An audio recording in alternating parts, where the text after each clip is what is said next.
Political analysts at the Christian Democrats Party conference in Karlsruhe kept a close eye on Finance Minister Wolfgang Schäuble.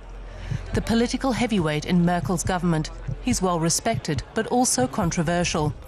That was why he had to fight for re-election to the party executive. Merkel herself was solidly behind him. I would like to extend to him my heartfelt thanks. This wasn't an easy year for Wolfgang Schäuble, but I thank him for his strength, his stamina and his work as finance minister. At the moment, he's got one of the toughest jobs in the cabinet. Guardian of the country's finances, tax system moderniser and saviour of the euro. But Schäuble's health has been a problem since an assassination attempt in the early 1990s and is suffering under the burden of his mammoth task. But Merkel values him, his knowledge and his determination. He has also played an important role in German reunification.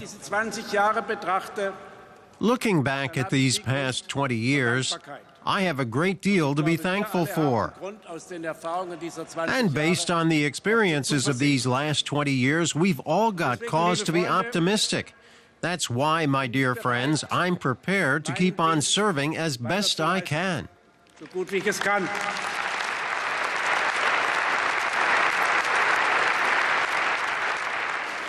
But Schäuble now seems a bit weary, overwhelmed and gaffe-prone, as a recent incident revealed. For 2 weeks now, a popular internet video has been showing Schäuble berating press spokesman Michael Offer in public. He tells Offer to stop talking and see to it that some figures are distributed. Offer replies that the staff are already doing that, and Schäuble retorts that he is leaving the press conference and will only return after he's been assured the figures have been handed out. He then jibes that he'd made a bet half an hour ago that the figures wouldn't be distributed on time.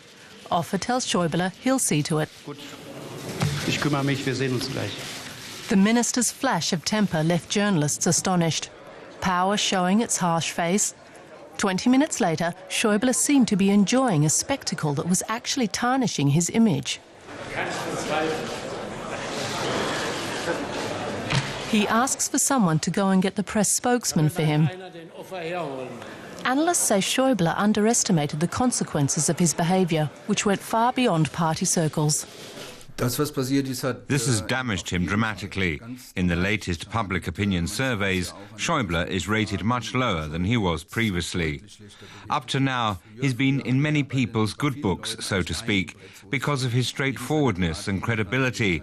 And, of course, what happened to him. That can't be forgotten. There's also something like a pity effect, but he's destroyed most of that with this outburst. The damage won't just affect Schäuble, who's seen as a cornerstone of Merkel's cabinet. A year ago, he took on one of the toughest governmental tasks by becoming finance minister during an economic crisis. But Schäuble is a seasoned politician. As interior minister, he negotiated German reunification, but his further rise was blocked by then Chancellor Helmut Kohl, despite having been one of his closest confidants. An assassination attempt put him in a wheelchair, but that didn't stop the driven politician's career. Nor did having to resign leadership of the CDU after a party funding scandal, or having his successor, Angela Merkel, prevent him from campaigning for the German presidency in 2004. Today, analysts say he covers Merkel's back by fighting for reducing debt amidst calls to cut taxes.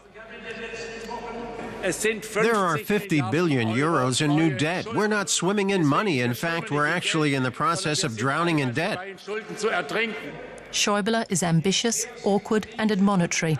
Someone whose recent performance has been problematic, but he still has his political allies.